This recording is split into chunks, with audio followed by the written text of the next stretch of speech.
Assalamualaikum warahmatullahi wabarakatuh. Selamat Waalaikumsalam. pagi Sobat KPI. Jumpa dengan saya Vina Zainal Mabrurah dalam acara Bincang Pagi. Pagi-pagi pasti happy bersama Prodi KPI. Nah, Sobat KPI, kali ini kita kedatangan narasumber yang luar biasa, yaitu Kepala Sekolah SMKN 3 Jepara, Bapak Sunaji. Selamat pagi, Bapak. Selamat pagi, Mbak Nana. Assalamualaikum warahmatullahi wabarakatuh. Waalaikumsalam Untuk semua warahmatullahi pemirsa yang ada di manapun Anda berada, tetap semangat dan tetap berjuang untuk pendidikan. Gimana kabarnya, Bapak? Alhamdulillah luar biasa, sehat, baik. Alhamdulillah. Bagaimana aktivitas hari ini? Aktivitas hari ini kita sedang mempersiapkan pleno kenaikan kelas dan juga ada lagi agenda yang utama itu adalah segera menuntaskan SPMB untuk anak-anak baru nanti di kelas 10. Oh, jadi Bapak ini kan kita mau mengenal tentang SMKN 3, Bapak. Bapak kan sebagai pemimpin, sebagai kepala sekolah di SMKN 3. Nah, kalau boleh mendeskripsikan sekolah dalam 3 kata, apa yang ingin Bapak sampaikan? Saat ini kita kalau ditanya 3 kata untuk SMK 3 ya, jadi integritas, kolaboratif, dan efisien. Oke, Bapak. Nah, Sobat KPI, di SMKN 3 ini memiliki 6 program keahlian yang cukup beragam. Betul? Ya, betul. Dari broadcasting, DKV, pemasaran, jaringan komputer, manajemen, hingga akuntansi. Nah, Bapak, bagaimana sih sekolah memastikan setiap jurusan tetap relevan dengan kebutuhan dunia kerja yang terus berubah? Oke, jadi teman-teman semua terkait dengan SMK, ini kita kan istilahnya sekolah vokasi ya. Jadi tentunya ada relevansi yang sangat kuat dengan dunia industri. Maka kalau pertanyaan tadi relevansinya harus kita susun mulai dari perencanaan, kemudian pelaksanaan, dan nanti sampai ke refleksi. Perencanaan itu dalam bentuk kita awal-awal begini sudah mengundang dunia industri, dunia kerja itu untuk mensinkronisasi kurikulum yang akan kita pakai. KSP kita, kurikulum satuan pendidikan ini nanti awalnya harus disinkronkan dulu dengan apa yang diingini oleh dunia kerja, dunia industri. Sehingga nanti terjadi link and match. Itu syarat utama. Sehingga nanti apa yang kita sampaikan di dalam KPN proses itu nanti harus relevan. Dan selalu harus kita update setiap tahunnya. Kemudian di tingkat pelaksanaan kita juga menggunakan budaya kerja yang ada di industri ya. Misalnya di industri ada 7R ya, kita manfaatkan itu. Mulai dari ringkas, resik, rapi, dan seterusnya itu sampai ke tingkat KPM. Nah, untuk muridnya juga nanti kita infuskan 7 kebiasaan Indonesia Hebat, salah satunya nanti yang digagas oleh kementerian, itu sejalan dengan apa yang diinginkan oleh industri. Termasuk program co-kurikulernya juga nanti akan mengarah pada dimensi profil lulusan itu. Kemudian yang guru nanti juga kita mengadopsi materi-materi yang terkini dari industri. Maka kita mengadakan workshop yang mengarah pada project based learning. Itu juga nanti akan meningkatkan soft skill dari masing-masing anak. Kemudian nanti guru-guru yang terutama yang produktif kita ikutkan dalam upskilling, reskilling ya. Itu meskipun given, tetapi itu tetap nanti kita dorong untuk guru-guru mengikuti itu sehingga mereka dapat mengikuti apa yang terjadi di industri saat ini, apa yang terjadi di dunia kerja saat ini itu mereka tidak terjadi gap karena kompetensi yang ia peroleh di waktu kuliah itu kan sudah sudah terlambat 10 sampai 5 tahun yang lalu kan. Bahkan kalau saya lebih dari 20 tahun itu, sehingga hari ini apa yang dilakukan industri harus diikuti melalui program upskilling reskilling. Kemudian nanti untuk implementasinya juga terkait dengan link and match itu juga anak-anak atau murid-murid di PKL kan di industri selama 6 bulan ya. 6 bulan itu nanti akan ada pra sama pasca. Itu akan diterjunkan ke industri-industri yang sesuai. Kemudian nanti mereka akan mempraktikkan budaya di industri yang secara sesungguhnya setelah mereka mengalami orientasi di sekolah. Nanti ketika sudah selesai itu juga mereka membuat laporan-laporan yang masuk di dalam kegiatan pasca PKL itu. Dan disitulah terjadi refleksi apa yang mereka dapatkan di sekolah dengan apa yang mereka laksanakan di industri terjadi keselarasan. Nah ini sehingga nanti ketika dia saatnya lulus, dia selain membawa ijazah sebagai sertifikat untuk pengakuan akademik juga dia membawa sertifikat kompetensi. Setelah itu, setelah PKL dia juga nanti akan mengikuti uji kompetensi yang dilaksanakan oleh dari dunia industri dengan LSPP 3 itu ya. Sehingga nanti betul-betul anak ini kemampuan industri praktik PKL-nya, kemampuan soft skill-nya, kemampuan produktif sesuai jurusannya itu juga terkalibrasi oleh ujian yang namanya LSP itu, uji kompetensi ya. Alhamdulillah selama ini ya kita sudah menjalankan itu. Kemudian nanti baru mereka akan memiliki modal utama yaitu berupa sertifikat kompetensi yang sudah diuji oleh pihak luar yaitu LSP, terutama adalah LSPP 3. Kurang lebih seperti itu usaha-usaha yang kita lakukan untuk tadi relevansi dengan industri. Nah, ada yang menarik di SMK 3N Bapak, punya Skagara Mart dan skagara.com yang dikelola siswa sendiri, betul? Oh ya, ini terobosan kami di era yang digitalisasi ini ya. Jadi Skagara Hemat itu dioperasionalkan itu oleh jurusan BISDIK, jurusan digital atau yang dalam rumpun pemasaran itu sebagai wahana media pembelajaran agar nanti anak juga sesuai dengan kompetensi keahliannya itu ya dia harus mampu menjalankan bisnis yang berbasis digital. Maka kita buatkan medianya berupa aplikasi Skagara Hemat itu sebagai marketplace-nya ya gitu. Hanya memang butuh konsistensi dan butuh komitmen bersama untuk dari guru maupun dari murid. Nah, selama ini juga berjalan selain dengan kompetisi-kompetisi lain, jadi nanti semuanya itu muaranya adalah di Skagara Hemat itu yang berbasis marketplace itu, berbasis online lah. Juga ada yang sifatnya itu derivatnya ya, dia misalnya direct selling melalui platform TikTok atau platform-platform digital yang lain yang sifatnya itu adalah bisa per kelompok, bisa live streaming yang nanti akan melatih anak-anak agar ketika nanti dia lulus memiliki kompetensi yang dibutuhkan oleh saat ini. Dan kemudian untuk yang skagara.com ini karena sekolah SMK 3 ini sekolah yang bisa dikategorikan sekolah berintegritas, kita akan mencoba untuk masuk membiasakan dalam artian integritas itu ke dalam KBM melalui aplikasi yang namanya skagara.com ini. Jadi salah satu fiturnya di situ adalah kita melaksanakan pembiasaan atau pembelajaran pendidikan anti korupsi itu melalui LMS yang diisi oleh konten-konten atau materi-materi yang sudah terkalibrasi oleh modul karir KPK ya. Dari mulai modul, kemudian nanti di situ disisip juga ada game online-nya, tetapi game online-nya juga untuk materi berbasis pendidikan anti korupsi. Maka nanti anak ketika masuk, nanti kan kelas 10 ada ya, kelas 10 nanti harus menyelesaikan LMS itu. Kemudian setelah nanti dilakukan tahap-tahap, dia mulai masuk ke orientasi, kemudian membaca asinkronus, membaca modul lewat asinkronus, kemudian nanti dia mengerjakan modul mulai dari pre-test, kemudian post-test, kemudian nanti akan menyelesaikan gamenya. Nanti pada saat tahap akhir, kalau nilainya itu sudah memenuhi kriteria, dia nanti akan mendapatkan sertifikat yang bisa diunduh juga melalui aplikasi skagara.com itu. Jadi anak-anak sekarang kita sudah tidak lagi berbasis kertas seperti dulu ya. Kita sudah mengembangkan di SMK 3 itu adalah paperless ya. Kita migrasi dari berbasis kertas ke semua ke IT ya. Sehingga nanti anak-anak sesuai zamannya pembelajaran abad ke-21 ini adalah yang serba IT gitu. Sehingga nanti seperti yang ada di pembelajaran mendalam, kita juga harus mengembangkan teknologi informasi untuk di setiap kegiatan belajar mengajar gitu. Kurang lebih seperti itu. Anjir, keren banget Pak. Oke.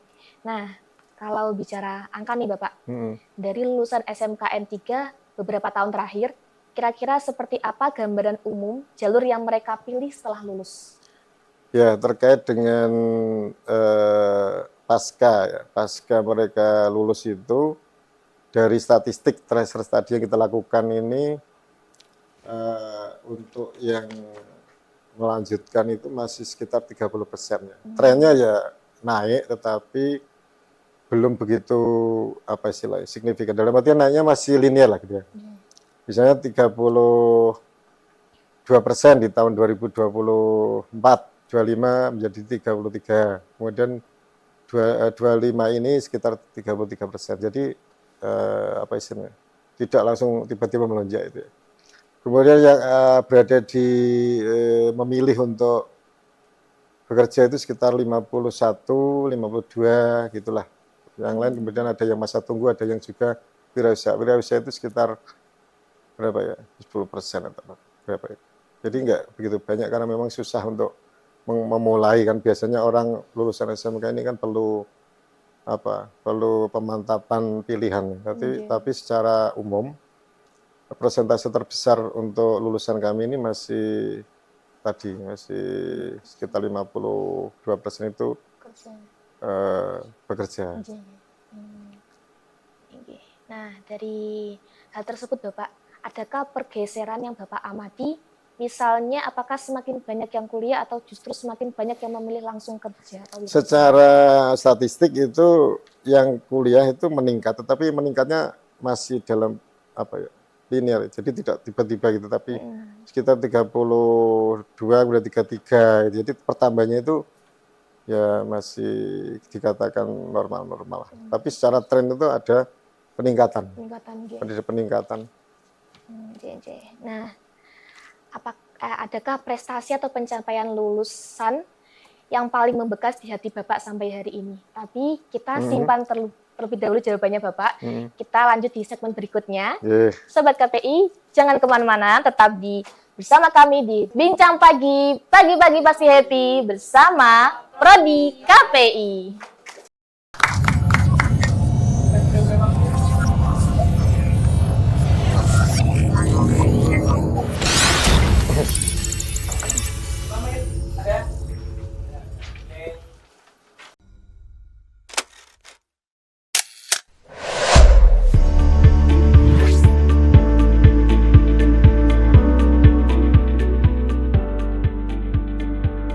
Di tengah dinamika zaman yang bergerak cepat, komunikasi menjadi kunci utama dalam membangun peradaban. Setiap pesan memiliki makna, setiap kata memiliki pengaruh, dan setiap media memiliki peran strategis dalam membentuk cara pandang masyarakat. Fakultas Komunikasi dan Desain hadir sebagai ruang pembelajaran yang mengintegrasikan ilmu, kreativitas, dan nilai. Di lingkungan kampus ini, mahasiswa tidak hanya datang untuk belajar, tetapi juga untuk bertumbuh, berdiskusi, dan mencipta. Aktivitas akademik dan non-akademik berjalan berdampingan. Mahasiswa saling berinteraksi, berdiskusi di ruang terbuka, berkolaborasi dalam kelompok, serta aktif mengembangkan potensi diri melalui berbagai kegiatan kampus.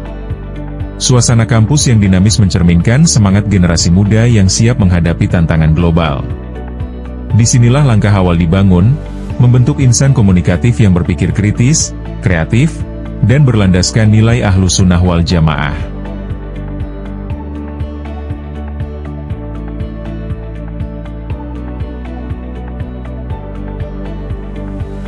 Melalui pendekatan pendidikan yang adaptif terhadap perkembangan teknologi dan industri kreatif, Fakultas Komunikasi dan Desain berkomitmen menghasilkan lulusan yang unggul secara akademik, profesional dalam keterampilan, serta beretika dalam praktik.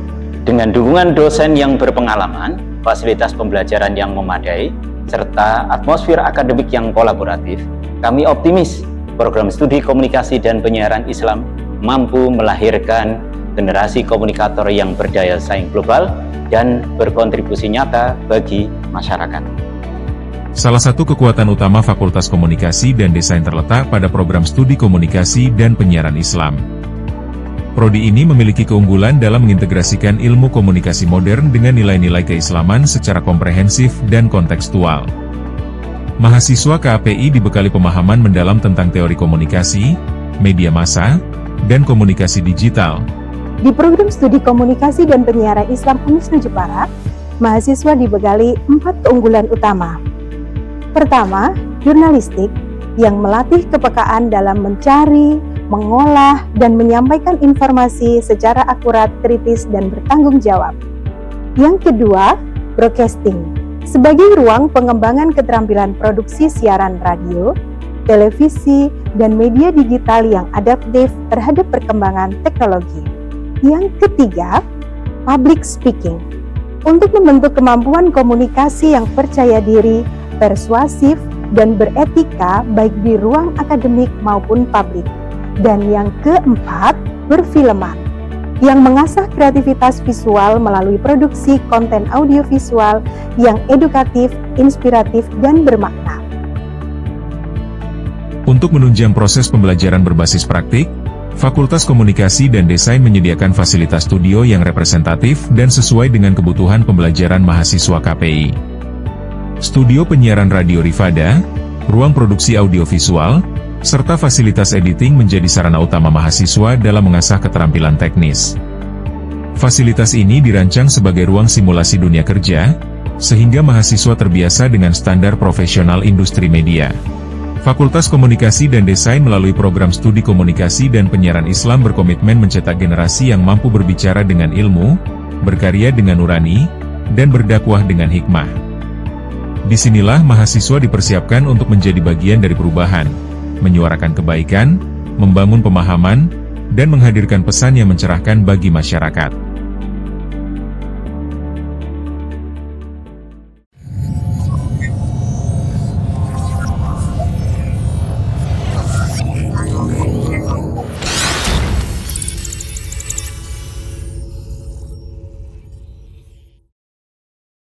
Kembali lagi bersama saya Vina Zainal Mabrura dalam acara Bincang Pagi, pagi-pagi pasti happy bersama Prodi KPI. Nah, Sobat KPI, melanjutkan perbincangan kita tadi ya Bapak, tentang apakah ada prestasi atau pencapaian lulusan yang paling membekas di hati Bapak sampai sekarang? Secara umum ya, sekolah SMK ini, sekolah vokasi ini kan memiliki misi. Yang pertama adalah memutus mata rantai kemiskinan. Jadi artinya apa? Memang proyeksi kita itu nanti ya mengarah ke dunia kerja. Kalau toh memang ada yang melanjutkan itu kan memang bukan misi utama. Meskipun itu masih tetap ada ruang itu. Jadi prestasi utamanya bagaimana kita mewujudkan dari misi yang tadi, bagaimana memutus mata rantai kemiskinan dengan membekali dengan kompetensi-kompetensi yang kemudian nanti bisa langsung terserap oleh dunia kerja. Nah selama ini ya tinggal persentase dari tracer studi tadi kan sekitar ya 53 sampai 55% lulusan kita itu sudah terserap. Bukan karena kompetensi, tetapi karena memang ada pilihan. Ada 30%-nya itu adalah memilih untuk jalur melanjutkan studi. Ada yang masih masa tunggu. Masa tunggu ini dalam artian ketika ditelusur itu belum ketemu apakah mereka sudah bekerja atau masih belum, atau katakanlah mungkin juga ada yang sudah menikah barangkali ya. Itu jadi kita sebut sebagai masa tunggu. Tetapi secara general kita terkesannya adalah ketika anak-anak lulusan kami ini sudah terserap di dunia kerja sesuai dengan misi yang kita emban. Itu saja sih. Kalau prestasi akademik alhamdulillah sampai saat ini ya, termasuk kemarin ya update terakhir misalnya untuk SMK Kabupaten Jepara kita juara umum pekan olahraga. Kemudian untuk di O2SN juga kita tidak terlalu jauh karena sudah dicampur dengan SMA, kita juga masih di atas level atas. Kemudian prestasi bakat minat ya. Yang terakhir kemarin juara Marching Band Open Jawa Tengah itu juga menjadi juara umum. Artinya hampir setiap Senin itu kita menerima piala dari kejuaraan itu. Kalau dihitung secara kuantitatif ya mungkin ratusan ya Mbak. Jadi sampai kita ini istilahnya sudah menganggap prestasi itu bagian dari habit kita, dari kebiasaan kita. Tapi yang utama kalau keberhasilan utama dari SMK tadi adalah bagaimana kita mengantarkan, menunjukkan seperti tema hari ini ya, menimbang pilihan, menemukan jalan agar mereka menemukan jalan untuk tadi memutus mata rantai kemiskinan. Karena dari jalur SPMB awal itu kan juga ada yang jalur afirmasi dari mereka-mereka yang memang secara ekonomi kurang beruntung. Dan kalau itu bisa kemudian nanti setelah 3 tahun memperoleh kompetensi dari sekolah kita, kemudian nanti lulus, dia bisa diterima di dunia kerja, dunia industri, maka itulah kesan yang tidak mungkin kita lupakan bahwa kita sudah berhasil mengangkat mereka secara finansial ekonomi ke kehidupan yang lebih sejahtera. Gitulah, ini lebih seperti itu. Nah, Bapak, kan di masyarakat ini Pak, masih ada anggapan bahwa SMK itu sekolahnya orang yang tidak mau kuliah. Gitu. Nah, bagaimana Bapak melihat stigma tersebut, apakah masih relevan sampai sekarang? Kalau stigma itu biasanya dari experience, dari pengalaman nyata di lapangan. Banyak memang anak-anak yang memilih SMK, itu tadi proyeksinya ya memang ingin bekerja. Ya keinginan itu kan mungkin dilatar belakangi oleh fakta yang ada di keluarga ya. Misalnya secara ekonomi mungkin nanti dia ingin bekerja dulu ya, meskipun tidak menutup kemungkinan untuk belajar di sekolah. Jadi bisa jadi stigma itu adalah bagian dari potret secara faktual di masyarakat. Jadi kalau selama ini memang persentasenya juga kita tidak bisa memungkiri ya. Jadi tadi saya sampaikan itu ada sekitar 55% mereka itu memasuki dunia kerja, dan yang memasuki dunia kampus ya, melanjutkan studi itu hanya sekitar 33%. Itu faktual. Jadi bisa dijadikan kalau tadi disebut stigma itu adalah hasil potret fakta di lapangan di masyarakat. Saya pikir ya nggak apa-apa karena memang vokasi ini SMK ini memang memiliki misi tadi menyiapkan anak-anak untuk menuju gerbang ke dunia kerja. Tapi sebenarnya ada nggak sih Pak dari pihak keluarga maupun lingkungan yang justru mendorong anak tuh untuk kuliah gitu? Ya ada yang tadi sekitar 33% itu kan memang sejak awal mereka mengikuti jalur-jalur yang ada, misalnya SPMB, kemudian jalur-jalur yang ada di universitas mereka ikuti. Tetapi kan persentasenya tidak banyak, karena setiap kita tracer itu, yaitu tadi sudah bekerja. Dan kita tanya, gimana ada rencana kuliah ya Pak? Nggak tahu, nanti kita lihat kondisi ke depan lah gitu. Tapi secara misi ya kita memang menyiapkan untuk memasuki dunia kerja.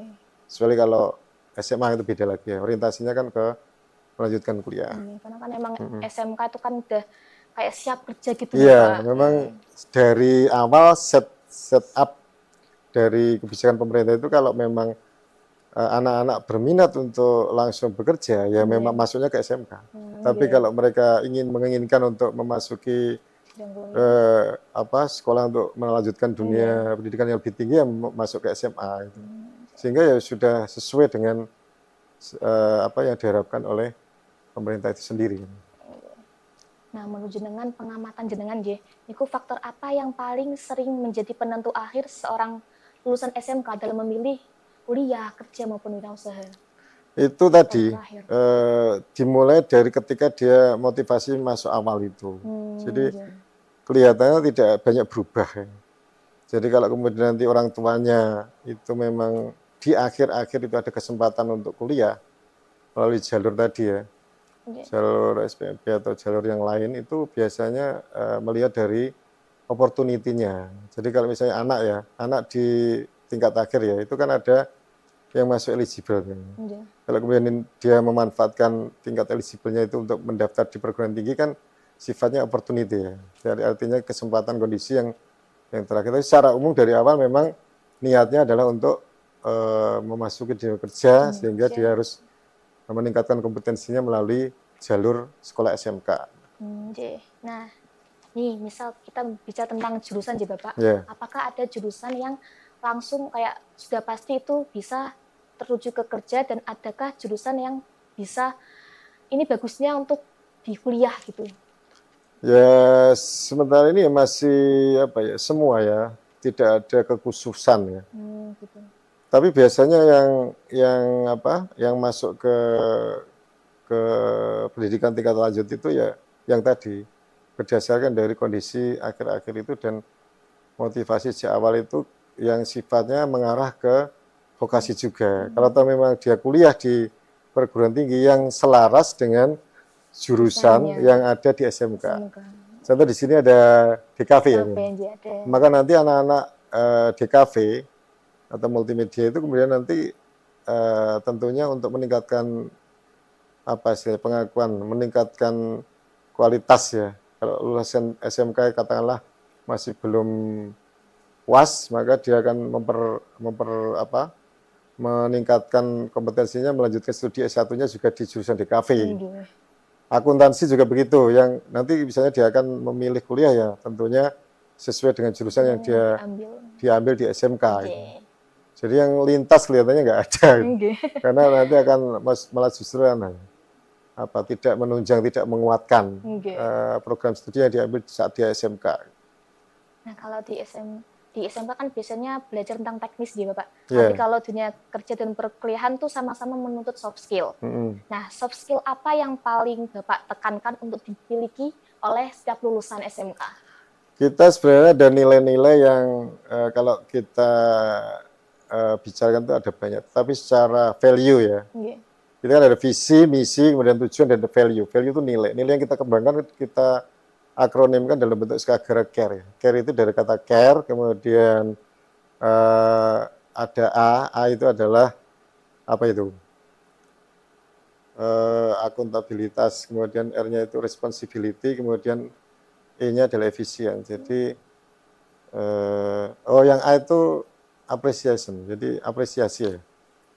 Jadi care itu peduli terhadap semua, baik itu internal sekolah maupun eksternal, melalui bentuk bakti sosial atau mungkin hal-hal yang sifatnya adalah rasa peduli, empati. Kemudian tadi ada appreciation, itu kita apapun yang kita peroleh kita harus menghargai orang lain, menghargai waktu, menghargai apapun entitas yang ada di sekitar kita. Kemudian responsibility ini bagian dari makna yang luas dari kata integritas. Jadi tanggung jawab ini kan juga harus kita tanamkan. Bagaimana dia melaksanakan sebuah proyek dengan tanggung jawab, dengan timeline yang tepat, dengan waktu yang tepat, tidak memboroskan sumber daya, dan nyambung di efisien. Efisien ketika dia melaksanakan itu semua harus berpegangan pada prinsip tepat guna, tepat waktu, efisien ya, memanfaatkan sumber daya sesuai dengan peruntukannya, tidak boleh asal gitu kan. Maka nilai ini sebenarnya rangkuman dari berbagai nilai yang positif yang kita kembangkan untuk soft skill ya, terutama anak-anak kita, dan secara ekosistem di SMK Negeri 3 kita sudah lakukan. Nah, misal Bapak ada siswa yang datang ke ruangan Bapak dan bilang, Pak, saya bingung pilih kuliah atau kerja. Nah, apa yang ingin Bapak sampaikan pada mereka? Nah, sebelum menjawab itu kan tentunya kita harus bertanya, nah, kamu memiliki cita-cita apa gitu kan. Jadi harus kembali ke minat dari masing-masing murid.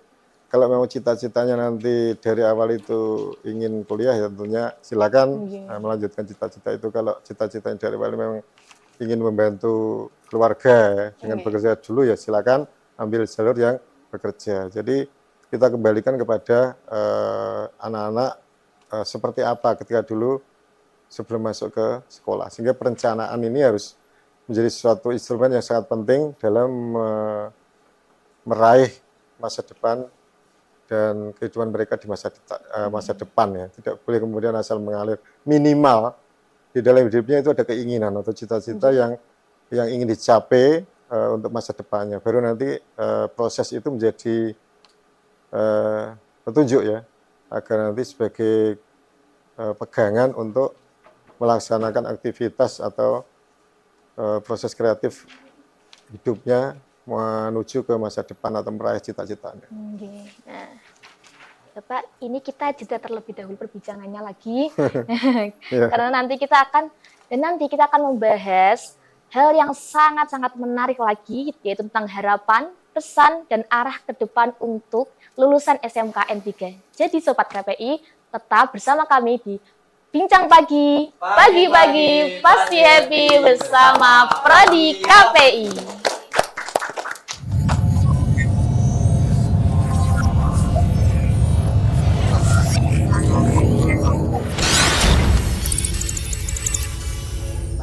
Nah, foto kan.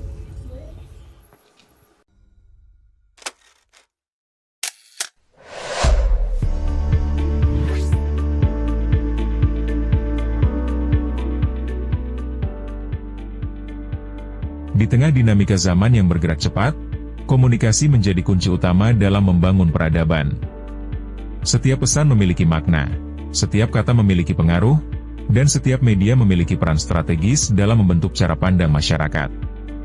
Fakultas Komunikasi dan Desain hadir sebagai ruang pembelajaran yang mengintegrasikan ilmu, kreativitas, dan nilai. Di lingkungan kampus ini, mahasiswa tidak hanya datang untuk belajar, tetapi juga untuk bertumbuh, berdiskusi, dan mencipta. Aktivitas akademik dan non-akademik berjalan berdampingan. Mahasiswa saling berinteraksi, berdiskusi di ruang terbuka, berkolaborasi dalam kelompok, serta aktif mengembangkan potensi diri melalui berbagai kegiatan kampus. Suasana kampus yang dinamis mencerminkan semangat generasi muda yang siap menghadapi tantangan global. Disinilah langkah awal dibangun, membentuk insan komunikatif yang berpikir kritis, kreatif, dan berlandaskan nilai Ahlus Sunnah wal Jamaah.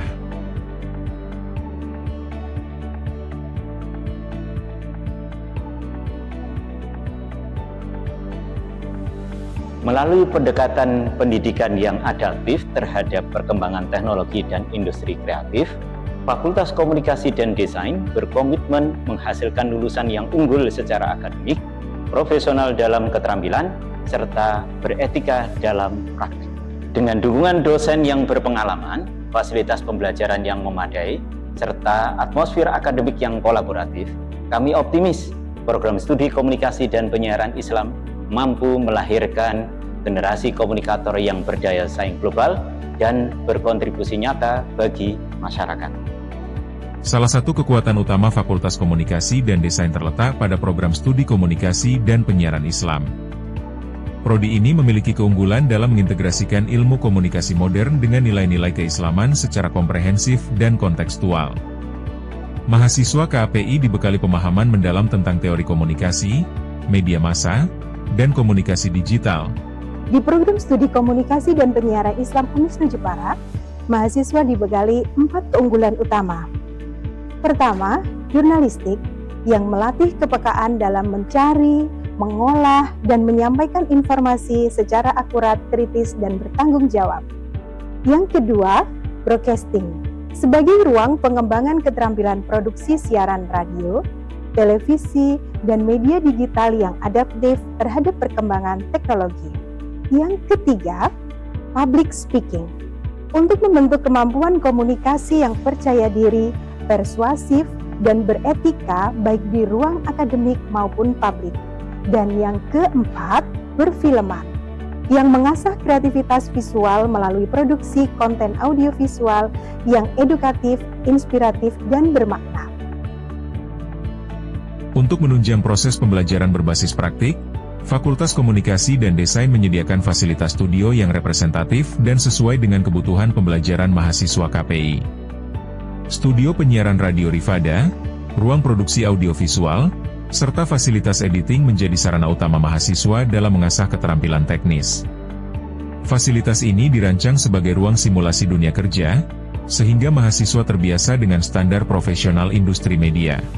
Fakultas Komunikasi dan Desain melalui program studi komunikasi dan penyiaran Islam berkomitmen mencetak generasi yang mampu berbicara dengan ilmu, berkarya dengan nurani, dan berdakwah dengan hikmah.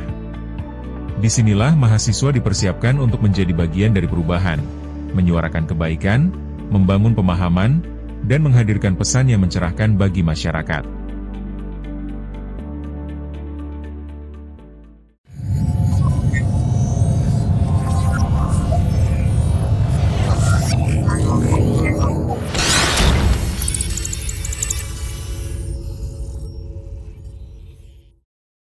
Baik, Sobat KPI, kembali lagi bersama saya dalam Bincang Pagi. Pagi-pagi pasti happy bersama Prodi KPI. Nah, Bapak, kembali lagi kita akan membahas di segmen terakhir ini, yaitu bagian yang lebih personal, Bapak, tentang refleksi, harapan, dan pesan untuk lulusan. Nah, Bapak, setelah di SMKN ini kan telah meluluskan banyak sekali lulusan ke dunia luar, J. Nah, apakah ada perubahan terbesar yang Bapak rasakan pada cara generasi sekarang memandang masa depan? Kalau sekarang dengan yang katakanlah 10 tahun yang lalu itu sudah memiliki karakteristik yang berbeda. Dalam artian perspektif terhadap apa yang di dunia nyata. Kita sekarang kan masuk kita sebut sebagai revolusi industri 4.0 ya. Bahkan orang secara global menyebut kita masuk ke era VUCA. Era VUCA ini kan salah satu indikator yang sering kita dengar itu kan ketidakpastian, kekacauan dalam berbagai hal. Nah, anak-anak sekarang ini kan secara basic penguasaannya sudah cerdas, tetapi basic dalam hal literasi numerasinya itu kadang-kala terlewatkan. Karena sekarang itu kan tool, itu menjadi alat, sudah bisa mewakili yang kita sebut sebagai kompetensi basic. Misalnya anak-anak kadang-kala kalau kita lihat di medsos itu ada anak yang nggak bisa menghitung, ada anak yang mungkin lulusan SMP yang masuk SMK itu membacanya juga kurang, dan nilai TKA yang sekarang ini juga masih rendah kan. Tetapi secara kecerdasan dia bisa lebih cepat kerja dibanding generasi saat dulu kan. Sekarang kita bisa memanfaatkan AI, bisa memanfaatkan aplikasi berbasis Internet of Things lah katakanlah.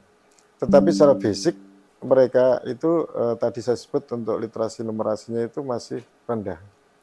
Maka dengan program pemerintah yang dengan adanya TK ini ingin dikembalikan ke kualitas yang betul-betul bisa dua-duanya jalan. Anak saya cerdas, tetapi tadi harus ada tools, ada alat bantu yang bisa membantu. Kalau dia ngitung sekarang nggak lagi manual kan, tinggal menggunakan mungkin alat bantu. Kalau bikin naskah juga tinggal ChatGPT, kemudian bikin storyboard tinggal.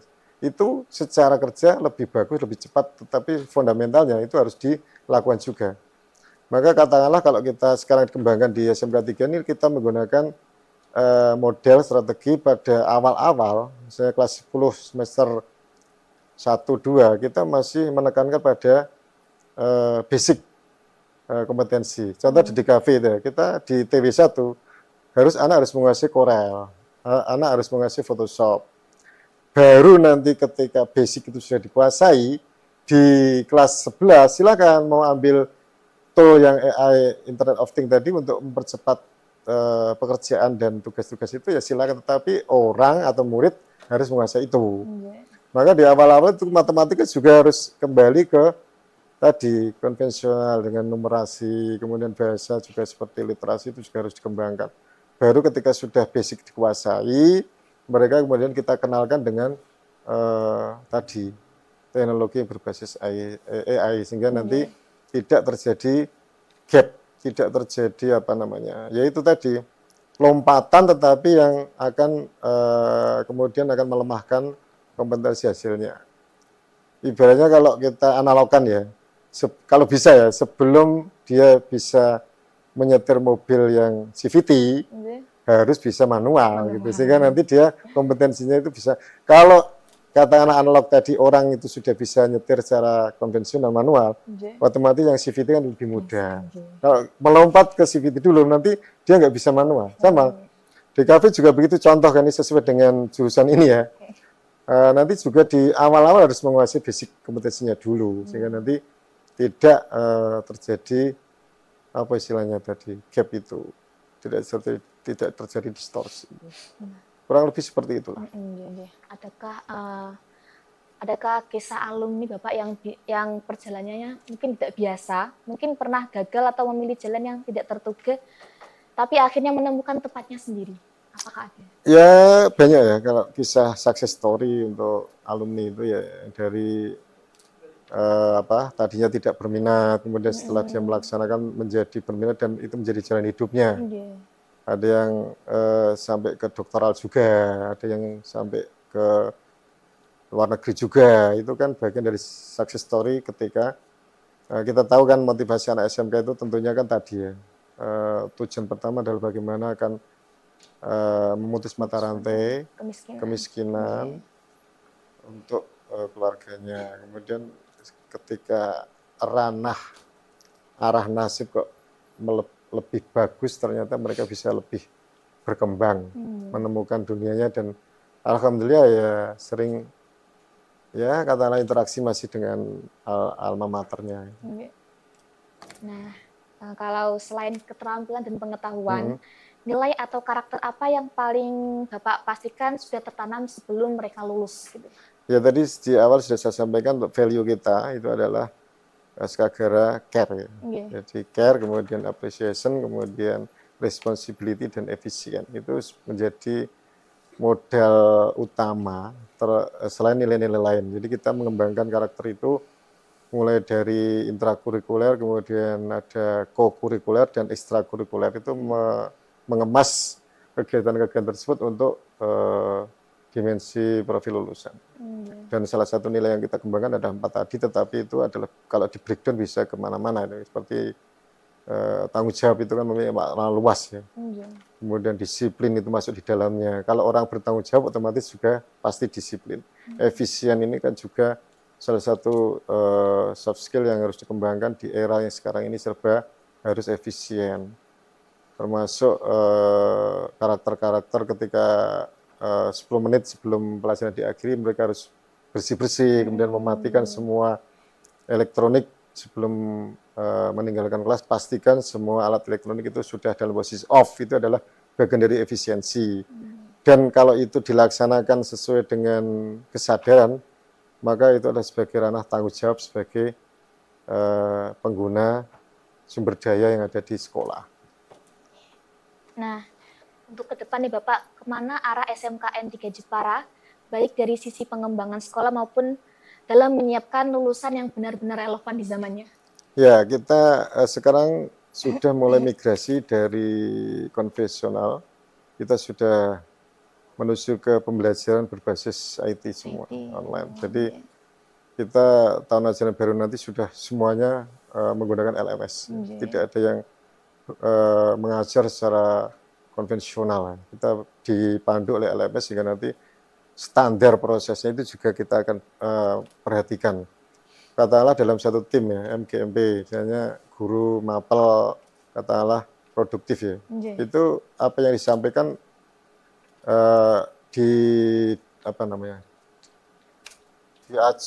menggunakan acuan LMS. Jadi antara Mbak Nana atau mungkin dengan yang lain itu nanti harus diskusi, kolaborasi, dan mengajarkannya juga tidak boleh keluar dari LMS itu.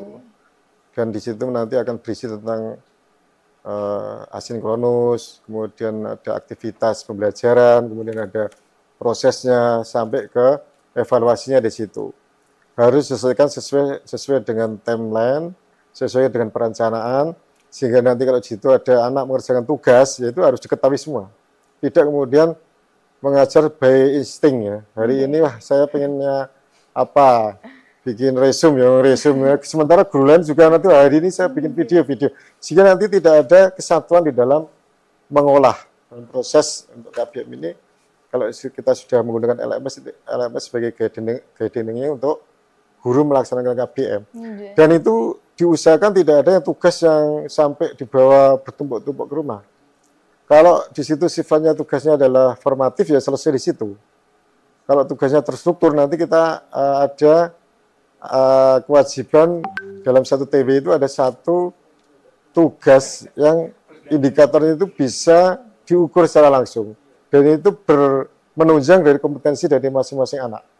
Jadi tidak kemudian kita bebas memberikan tugas suka-sukanya sehingga nanti yang dirugikan adalah murid. Dengan LMS ini semuanya nanti akan terstandar. Baik itu perencanaan, kemudian pelaksanaan KBM-nya, kita menggunakan pendekatan kan pembelajaran mendalam itu kan. Jadi harus bermakna, harus berkesadaran, dan ketika anak kemudian nanti merasa tidak terbebani, merasa tidak menjadi bagian dari target-target yang overload, maka anak ketika nanti mengikuti KBM akan gembira. Gembira itu merasa itu dibutuhkan. Sadar kalau itu nanti dibutuhkan, sehingga nanti ketika dia ikut itu ya dengan rasa yang gembira, tidak atas desakan, atas beban, kewajiban misalnya apalagi. Nah, semua nanti akan diawali di depan dengan orientasi ya. Misalnya di awal itu guru akan menjelaskan. Ini nanti adalah alur yang akan kita lakukan di dalam KBM. Ini pertama ini, kemudian nanti tugasnya ini, pelaksananya dengan project based learning seperti ini, nanti postingnya seperti ini, refleksinya seperti ini, kemudian nanti ada tugas yang sifatnya itu bisa diukur.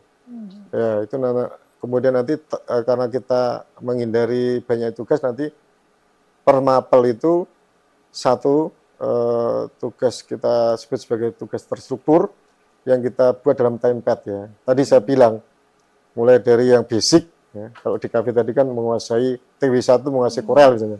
Kalau memang itu dirasa itu mampu, waktunya bisa menguasai 2 aplikasi dengan Photoshop misalnya. Sebelum nanti dia mengenal Dremina, mengenal Canva, mengenal aplikasi-aplikasi yang lain, itu mereka harus dibekali dengan basic kompetensi yang seperti itu. Kurang lebih seperti itu. Nah, Bapak, satu kalimat terakhir untuk siswa SMKN jika melihat podcast ini, apa yang ingin Bapak sampaikan? Ya, untuk semuanya, untuk anak-anakku semuanya, tetap menjadi bagian keluarga SMK Negeri 3 Jepara yang tadi ya, beberapa sudah kita sampaikan, dan itu sebagai komitmen kita bersama, sehingga nanti kalian semua bisa menemukan sesuai tema hari ini, yaitu menimbang pilihan, menemukan jalan untuk meraih cita-cita kalian, sehingga menjadi manusia yang lebih bermanfaat, manusia yang berguna untuk pribadi, nusa bangsa, dan tentunya untuk negara kita. Gitu aja. Nah, tidak terasa Pak, kita udah di ujung di ujung pembicaraan kita. Nah, saya mengucapkan terima kasih Bapak dalam bincang pagi kali ini. Terima kasih untuk DKV juga, KPI TV yang sudah mengundang. Nah, terima kasih juga Sobat KPI yang sudah menonton dari awal sampai akhir. Saya Vina Zainal Maguro, pamit undur diri.